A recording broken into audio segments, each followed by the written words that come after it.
Oleme külla tulnud Saaremaa puukooli, mis on Eesti suurim eraaed ja siin siis toimub ka Saaremaa Pojengi festival, kus kasvatatakse üle 100 erineva sordi lõikelilledeks ja muideks tänavu tähistab siis Saaremaa puukool lausa 5. sünnipäeva.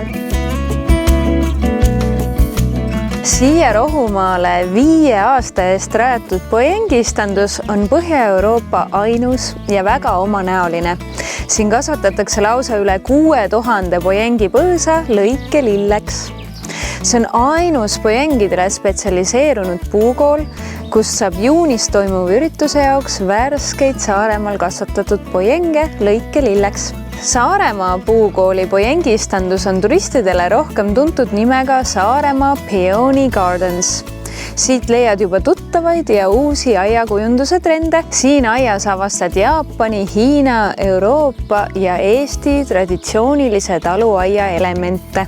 Jätke nüüd meelde, sel aastal toimub Saaremaa Pojengi festival 8. kuni 30. juunini, mis algab esimese Pojengi sordi Clair de Lune õitsema puhkemisega ning kestab kuni viimane Pojengi sort närtsib.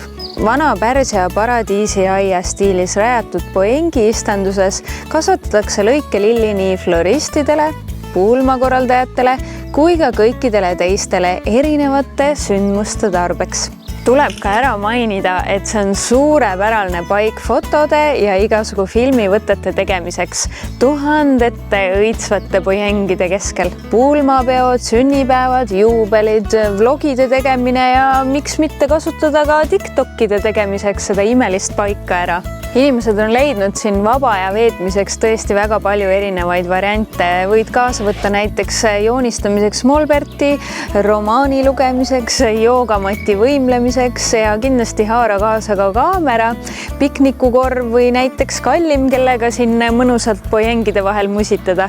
Leia endale põnev tegevus ja kingi üks eriline päev oma lähedastele ja kui sa oled veel kirglik aednik, siis kindlasti tasub võtta omale ka privaatekskursiooni koos peaaednikuga. See saab kindlasti olema väga inspireeriv kogemus. Tere tulemast aasta oodatumale aiandussündmusele. Saaremaa Pojengi festival ootab teid siin.